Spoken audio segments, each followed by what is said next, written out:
and welcome to South Asia Chart, brought to you by the Institute of South Asian Studies at the National University of Singapore. I'm Dr. Yogesh Joshi, Research Fellow at ISAS, your host for today's podcast. The simmering tensions underlying the fragile bilateral relationship between Asia's two largest economic and military powers have finally boiled over. The bloodbath at the Galwan Valley, where Indian and the People's Liberation Army soldiers clashed on the night of June 15, has the potential to transform Sino-Indian relations fundamentally. The military crisis is far from over. Even today, both India and China are amassing substantial number of troops on their side of the Himalayan frontier, while diplomatic negotiations for de-escalation and disengagement continue. In the wake of the unfortunate incident, India finds itself at a significant inflection point. The echo of Galwan is set to reverberate far and wide. To discuss the causes and implications of this recent Sino-Indian military crisis and its consequences for Asian and global geopolitics, we have with us today a very special guest, Ambassador Shivshankar Menon. Ambassador Menon needs no introduction. He has been one of the most well-known faces of Indian diplomacy and is a prolific scholar of Indian foreign and security policy. Presently, Ambassador Menon is a distinguished visiting research fellow at the Institute of South Asian Studies at the National University of Singapore. His long career in public service spans diplomacy, national security, atomic energy, disarmament policy, and India's relations with its neighbors and major global powers. Ambassador Menon served as India's national security advisor to the Indian Prime Minister from 2010 to 2014, and as India's foreign secretary from 2006 until 2009. He has also served as Ambassador and High Commissioner of India to Israel, Sri Lanka, Pakistan. But most relevant to today's podcast, he was India's ambassador to China at a very crucial period between 2000 and 2003 and was entrusted with restoring the bilateral relationship after India's 1998 nuclear weapons tests and in fact guided the Sino-Indian relationship into the 21st century. Ambassador Menon's association with China has been a long one. During his service at the Ministry of External Affairs from 1992 to 1995, Ambassador Menon negotiated the first boundary-related agreement between the Republic of India and the People's Republic of China, and the root of the subsequent series of agreements that have maintained peace on the border despite ongoing boundary dispute, at least until now. He has also served as a special representative of the Prime Minister of India on the boundary issue from 2010 to 2014, and has dealt with India-China boundary and India-China relations since 1974. We could not have aspired for a more experienced and erudite voice to speak on Sino-Indian relations than Ambassador Menon. Ambassador Menon, welcome to South Asia Chart, and thank you so much for giving us your very valuable time. Thank you for having me, and thank you for that very flattering introduction. It's good of you to have me. Sure. To begin with, let me come down to the clash which happened on June 15. As we know, there have been no major bloodshed on the Sino-Indian frontier for nearly 45 years. How do you see this particular development and its significance for Sino-Indian relations? Well, this is certainly a very significant development and a big change from what we have known now for about 40 years of relative peace on the border, where both sides worked, despite the undefined nature of the border and the boundary, to actually try and maintain the peace. I mean, the last deaths were in 1975. Those were by accident. And the last time we've had clashes of any scale between the militaries was really all the way back in 1967. So this is a very serious and significant development. And it does have major implications, not only for border management, but also for the relationship as a whole. And I think that is one reason why, because that it has actually shocked people in India. And it has led to a fundamental questioning of the relationship with China, especially questioning of why has China done this and done it at this time, when frankly the world, we, China, everybody is dealing with the health consequences of COVID, with the economic consequences of a global economic crash, actually. And that actually leads to very fundamental re-examination of the first principles on which the relationship was based. And I think that's natural. That's really why it's significant, because of what it's leading to downstream. Right. So obviously the deaths are new, but the crises have been ever present in Sino-Indian boundary relations. We have had military crises in 2013, 2014, and 2017. What is different this time? I think three things are different. One is the scope and scale of the Chinese intrusions. They've come across the LAC in several places. They've brought in huge force behind it on their side of the LAC to back this up. They have come and sat across the LAC and made a permanent presence. You mentioned 2013. 2013, within 2 weeks and a half, we had negotiated a return to the status quo ante, to going back to where we were. And certainly the numbers involved were never what we have seen this spring.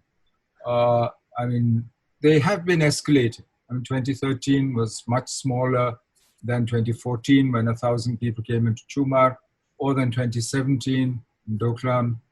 But now to have simultaneous intrusions in several places, permanent presence, very large numbers, the entire scale of this is quite different from anything we've seen before. So this is a crisis.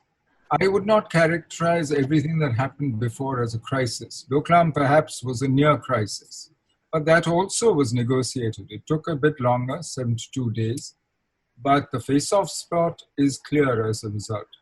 And both sides did withdraw from the face-off spot in Doklam in 2017. This one is still in the process of being discussed, both militarily and between diplomats of both sides. And it's still an open question of how and whether and when it will be resolved. Surely. So clearly the Chinese behavior this time is very different from these past encounters.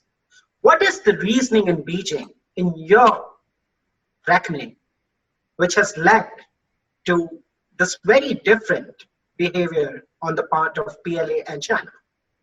Well, I can't answer for China. I can't. And I don't want to get into guessing their motives. Right. Many people say it's a signal, it's a message.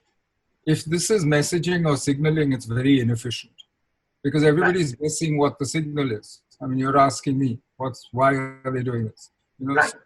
I don't think this is signaling. They have very simple ways of signaling if they want to. Right. I see it working at two levels. At the tactical level, India has been working to improve her infrastructure along the LAC, is about to complete a road which runs parallel to the LAC, which would improve her logistics capacity and so on. Maybe at the local tactical military level, the Chinese wanted to restore what they saw as the balance earlier. Maybe. I mean, that is one explanation. And you can always find some local tactical justification.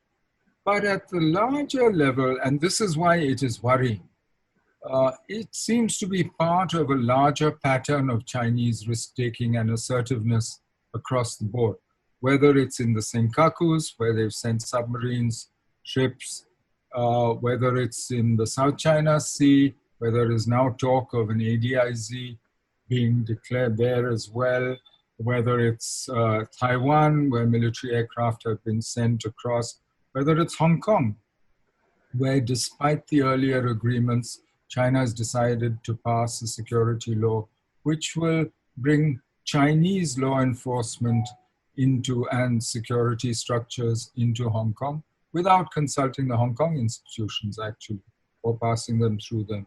So if it's part of that broader pattern of behavior, then it becomes something very significant and very different. From our own point of view, what has happened, A, is a change in Chinese border management.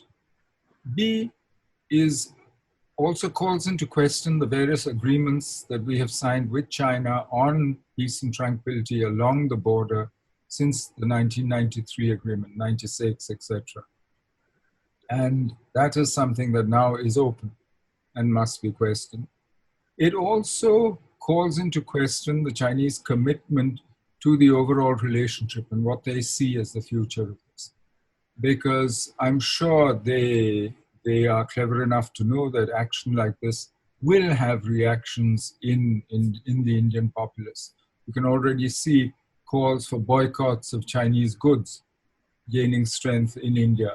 Of course, there are also voices against it because this is a very important economic relationship. Now it includes even investment. And there are Indian sectors which work very closely with China. But the fact is that there is a reaction. And so what sort of relationship with India China seeks, that also becomes an open question. Sure. So following the incident, there have been interactions at many levels, including military and diplomatic, to address the issue. What kind of resolution do you see taking place? It's too early to say. I can only say that if you logically, and I'm speaking purely theoretically, there are three possible ways forward out of this. I'm not talking about the nuts and bolts of how do you restore the status quo ante. That is a hard negotiation which will take some time. In the case of Sundarungchu in 1986, it took 7.5 years to actually resolve itself. No, but the relationship itself, it seems to me, can go three ways. In 1986, the Chinese came across the line of actual control, sat in a place they call Wangdong, we call Sundarungchu. And there was a whole host of reactions. Over the next 2 years, we engaged very deeply in discussions with the Chinese in countermeasures. We also brought force in. Arunachal was declared a state, was given granted statehood, which is territory that the Chinese claimed, and so on. And that process of engagement ended in the Rajiv Gandhi visit in 1988. That is the optimistic scenario. We have a crisis, which we then actually engage with, and we end up with a resolution which works for both sides and actually kicks the relationship onto a higher level. The other extreme, of course, is what happened between 1959 and 62, the steady slide into war. I mean, that is the other where public opinion gets agitated, the media, parliament, reduce the scope for the government to actually negotiate and find a way forward. And frankly, each side starts suspecting each other. And in 62, you know what happened. In between, there's a whole host of possibilities. I want to clarify, I'm just saying today you're at the beginning of a crisis. You can't predict where this is going to go. A lot of it depends on why they did it in the first place. Also, how we take it and how we choose to respond. All that is still at the beginning. And frankly, we don't know enough about what is going on the ground yet, because a lot of it is speculation, is leaks, is motivated stories. And I don't think that we should, either propose or judge policy by what appears in Global Times or Republic TV. And for me, that's not the place. So theoretically, there are several ways forward, but I think it's a little too early today to say what the resolution is going to be. Sure. So, as we saw after Sundarungchu, and you also mentioned in your book, The Choices, India's Choices, Sundarungchu paved the way for India, some progress in India-China boundary dispute, the resolution of India-China boundary dispute. And today also there's a school of thought that says the crisis and the military stalemate might open the possibility of a boundary settlement. Is that a bridge too far at this point in time? I can't tell. It's too early to say, as I said. Yes, it's possible. I mean, I mentioned it as one of the possibilities. It's possible. Logically, yes. There are some factors today which are very different from 1986, 87. Both countries have authoritarian leaderships. Both countries are under tremendous domestic stress, the economies and the pandemic. And I think the international situation is very different from what it was in 86, 87. The In 86, 87, actually, the asymmetry between the Indian and Chinese economies was not that much. In fact, they were roughly, in terms of GDP, roughly about equal. So it was possible to come to an understanding. Today, of course, Chinese economy is more than 4 times bigger than the Indian economy. But I don't want to overstress that, because then what's kept the peace on the border so far for 40 plus years? What has kept the peace is the fact that the effective balance on the border is not as asymmetrical as the GDP figures or military budget comparisons and all these things which pop culture indulges in. It's not as asymmetric or unbalanced as those would suggest. And I think that's what actually has kept the balance, kept the peace so far along the line. I wanted to pick up on your last comment, and this is very much, the part of Indian diplomacy is India's military preparedness. That has been the bedrock of India's engagement with China. In fact, in the first time Indira Gandhi opened up after the Sino-Indian War of 1962 was after the Nathula incident of 1967, where we felt that we have enough conventional deterrence in place. How important is the show of military resolve in bringing the Chinese to the negotiating table on the Himalayan frontier? Well, as I said, so long as there is an effective balance and a level of mutual deterrence, in the sense that both sides can embarrass the other, I think the peace has held, and both sides have not just kept the peace, but kept the status quo. Not much has changed all along the line in this period. So that, to me, is important. Whether that is still so going forward, as I said, why do we have this crisis? We still don't know. We don't have one explanation for why we have this crisis. Have the Chinese come to the conclusion that the balance has changed? Do they think they have a moment of opportunity to improve things? Or do they feel they must react to something? We don't know, because they're the ones who've done this. So frankly, your question needs to be addressed to them. As a general principle, yes, it is true that China responds to the relative balance of power. I mean, historically as well, it's not a new phenomenon. And that China is very sensitive to shifts in the balance of power as well. But, that's a general academic principle, and the actual application of it is much more complicated. Sure. So the next specific point before I move into the larger implications of the current military crisis on India's Sino-Indian political and economic relations, I want to ask you, what happens to the boundary agreements which both sides have so assiduously negotiated since 1993?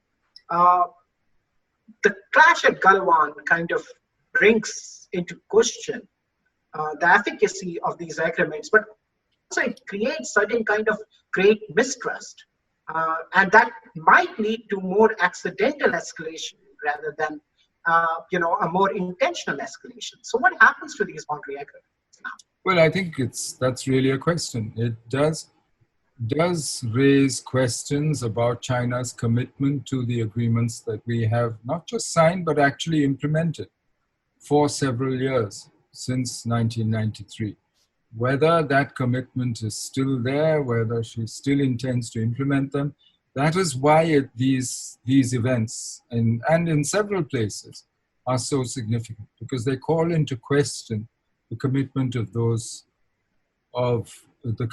China's commitment to those agreements. In which case, we have a whole new situation to deal with. And frankly, any prudent government will have to take steps to prepare for that kind of situation, now that it's in question. But we will only know the answer to your question really at the end of the negotiation, as we progress through an attempt to restore the status quo ante, and we see what the Chinese responses. Frankly, you and I don't know what they are saying in the negotiations, both sides. I mean, we're not. And I think we need to be a little careful before jumping to conclusions. But it does raise a question, you're right, about those. And I would expect both sides, therefore, but especially the Indian side, to start taking steps to respond to that potential situation. We have spoken at length about the military balance, and the prospects of military escalation and military disengagement. Now I want to come down to the economics and the larger politics of Sino-Indian bilateral relations. So first of all, one of the ways for India to kind of signal its resolve to China is the use of weaponizing India's asymmetric economic interdependence with China. Now, how effective do you think would that kind of a strategy be?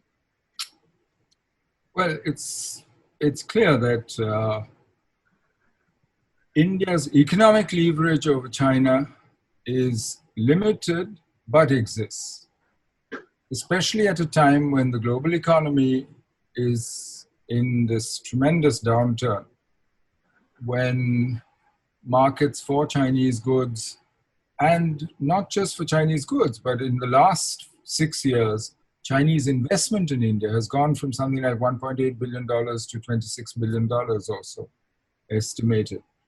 So Chinese investment, Chinese project exports to India have grown significantly. So there is some leverage, but this is a relationship, like any economic relationship, which benefits both sides. The Indian consumer gets cheap products. India gets a whole host of things which actually enable it to export. Some of the APIs for pharmaceuticals, for instance, the automobile industry imports parts from China. So this is a symbiotic relationship. You can certainly cut it, but it will hurt both sides to do so. And there will be pain on both sides. Is this an effective answer to the situation on the border? I don't think so. I mean, this is not a direct, oh, you cut something here, I won't import this, and then the situation on the border settles itself. Life doesn't quite work like that. So there is clearly, feelings are running very high in India. There are calls for boycott from supporters of the ruling party, from across the board, actually. And but we have to see how this debate plays out. It has come also at a time when already there is a turning inward in all the big countries. Whether it is Prime Minister Modi, President Xi Jinping, they've all been calling for self-reliance to deal with the world after the pandemic, after COVID. So we have to see how the economic argument plays out, because everybody's priority now is going to be to get their economies up and running again. And frankly, cutting links with the cheapest and most efficient source of what you need doesn't sound to me like the best way to get your economy up and running again. But we have to see which impulse pervades, whether the anger, the emotion, the political and the drive, that the pressure that generates on the political leadership works, or whether the economic logic of interdependence actually prevails. I suspect it will be a balance of both. There will be critical areas like telecom and so on, where not only does government have the capability, but government will also decide to limit exposure in areas which are of critical strategic importance. Telecom is an obvious example, the 5G, for instance. But there are other areas where I don't think, I mean, normal trading relationships in goods and so on, consumer goods, those kinds of things, I don't see that much advantage for anyone in cutting those off. So we'll have to see how this develops. But I would expect, yes, there will be, and there has been a contraction in the trade anyway because of the economic situation in both countries. So we have to see, this is in some ways an opportunity to recalibrate the economic relationship. There was a huge imbalance in China's favor, and maybe this is a time when both sides can actually apply their minds to improving it. rather than just repeating the patterns of the past. Sure. So the Sino-Indian, the relations between China and India have seen both competition at the level of, the bilateral relationship, but there's also been a lot of cooperation at the larger global level, whether it is multilateralism, climate change, global economy. What does the border crisis do to this larger cooperation which India and China have shown for the last 2 to 3 decades? I think what it does is there have always been differences in this relationship. And it's always been a mixed relationship with both competition and cooperation at the same time. There have been periods when the elements of cooperation predominated, but I think what this does is that the elements of competition, of the adversarial elements in the relationship will actually get heightened. And now how far that will go, as I said, depends on how we resolve this crisis. How do we move out of it? Or do we not resolve it? Do we show an inability to deal with the issues that it's thrown up? And if there's lack of clarity, frankly, it will affect the relationship, because that's as bad, if not, in some ways even worse, because then there will be, as you said, mutual suspicion that the other side is not willing to keep to agreements, that there's not much point getting into agreements. So you start doing hedging, you start doing other actions, and basically the adversarial elements take over the relationship. But that is not something that I think today you can predict. And both governments have actually been trying to signal that they would like to bring the relationship back on track, that they see the value of the elements of cooperation. You'll notice how careful they've been about what they have said about each other in public. Governments. I'm not saying that the media, social media, and so on have also followed the same restraints, but certainly the governments have been careful. And I think that suggests to me that both want to find a way out. Now, whether they can or not, I don't know. And whether they show the wisdom, they have the ability, I don't know. Because frankly, it shouldn't have happened in the first place. But now that China has done it, one has to wonder why she's done it, and she has to actually offer some reassurance and some explanation, some guarantees that this won't happen again. So turning back to history, both Moscow and Washington, D.C. has always played a very important role, both in the minds of Beijing as well as New Delhi, in calibrating Sino-Indian relationship. Today, again, we see similar arguments being made that the crisis would increase the relative value of Washington, D.C. as well as Moscow in bringing the Sino-Indian relationship either to an even keel, or for that matter, creating certain deterrent capabilities, particularly for New Delhi. This whole argument about India shifting towards the US. How do you see the role of the US as well as Russia in the current Sino-Indian bilateral dispute? Well, let me unwrap that question, because there's 2 parts to that. To my mind, India-China relations have always been driven by endogenous factors, not by exogenous factors, not by Moscow or Washington or by others, that there have been enough, there is enough to the bilateral relationship per se, that irrespective of what happens in the larger global context, these relations have had actually a motive force of their own. And these are determined ultimately in Beijing and in Delhi, not elsewhere. I want to make that absolutely clear. But certainly, during the Cold War, there have been periods when the US thought of India as a countervailing power to China, in the second Eisenhower administration or in the Kennedy administration, for instance. And certainly India, when Bangladesh happened, for instance, the Bangladesh crisis in 1971, did look to the Soviet Union for balancing arrangements. So, yes, outside powers enter the calculus. And what China has done now, I think, has certainly convinced several people who maybe were not quite so sure that in India, that of the value of a much tighter relationship with the US, to counterbalance what they see as an aggressive, assertive China. Now, it could work both ways. If you look at the US reaction so far to this particular crisis, President Trump has offered mediation, which is actually a neutral reaction. I mean, that's both countries, China and India, have said no, thank you. One politely, one not so politely. The US has also simultaneously signaled support for India being in the G7. And I think Secretary of State Pompeo has said, that the G7 needs to discuss China. Now, that is a political statement of alignment, which is very different from what we've been used to in the past. But the Indian government has not responded to the second part of that at all. They, I'm sure, would be happy to go to the G7. They've been before, 2 previous G7 meetings as invitees.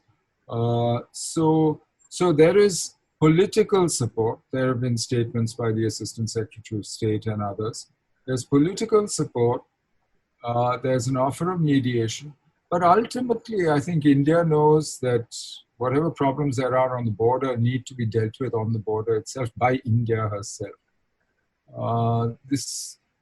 The US strategy of the free and open Indo-Pacific is a useful strategy for the maritime domain, where the contention actually takes place between the US and China, but it's not a continental strategy. And India is both a continental and a maritime power, and has problems on the continent with China. This boundary dispute is on land, is on the continent. So that's where Russia becomes important as a fellow continental power in Asia and a very significant military power in Asia. Russia has always been an important factor. So it seems to me that by provoking this crisis, by what she has done, China could actually strengthen both India-US relations and India-Russia relations. All our major military platforms are Russian, and it would be natural for us to turn to Russia when we strengthen ourselves. Sure. Now, that's a very interesting thought and goes much against the grain of the debate which is happening right now, which kind of sees these things. Wisdom. Surely. So the Sino-Indian bilateral relationship in the last 1 decade has had a profound shadow on the subcontinent. What does it mean for the subcontinent? Where does subcontinent see itself after the recent crisis between India and China? What does it imply for South Asia? Well, for most of the other countries in the Indian subcontinent, India is an overwhelming presence because there are cross-border ethnicities across each of our borders with each of our neighbors. There are affinities of culture, of language, of religion. Traditionally, these borders have been open. These are new state boundaries which we have created, many of which go against the grain of economic and social life in those regions. Some are open borders, as with Nepal. And these are new states which are still creating their nationalisms. So therefore, we have had a situation where most of India's smaller neighbors have sought to hedge between India against India's overwhelming presence in their lives. And this is understandable in new states where nationalism is still a work in progress, or nationhood is still a work in progress. And so when it used to be during the Cold War and to bring in, you saw Sri Lanka would try and rely on the US, bring in others. Today, China is the rising power. And as India-China relations get worse, it's natural that the smaller neighbors will try and get what they can from both India and China and play one off against the other. But the fundamentals of the affinities, the economic interdependence, and the fact that our security is interlinked, all of us in the subcontinent, I think those fundamentals still remain. It's up to India to go out and actually work them, and thereby to build a peaceful periphery for itself. Because that is essential. If we want to transform India, we need to have a periphery which is at peace with itself and peace with us. And that's something we need to work on, integrating economically with our neighbors in the subcontinent, being a net provider of security and a source of security within the subcontinent itself, and working on the affinities and using those to reassure and work with our neighbors. That, for me, is the way forward. But what I see now, frankly, is not surprising. I mean, this is normal, and I think we should learn to live with it as well. You know, the noise, the balancing, the attempts to play one off against the other. Okay, if I were a smaller neighbor, I'd do that too. Surely, we are coming towards the end of the podcast, but I want to ask, I can't leave you without asking one very important question.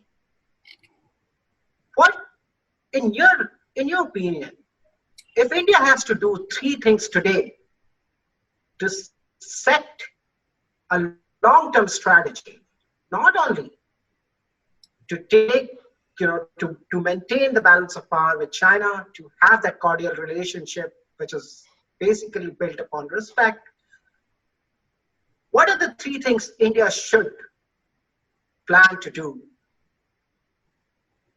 If only life was so simple, right? 3 things.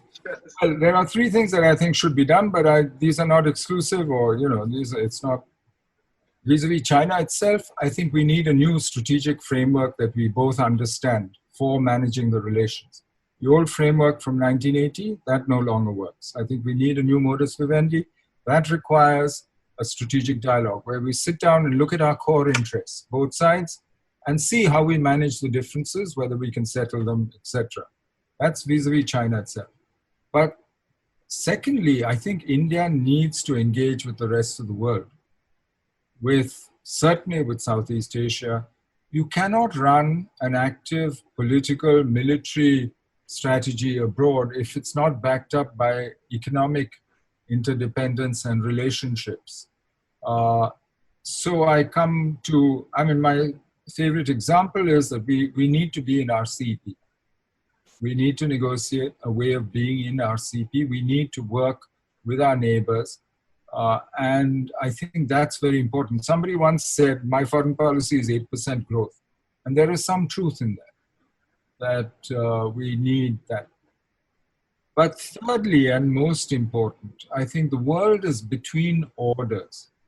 That at a time when the world is between orders, when the old so-called liberal international order no longer works, when the 2 greatest powers on earth, the US and China, are actually revisionist powers, I think we need to start transitioning, at least in the subcontinent, to being a provider of order. We need to work with our neighbors.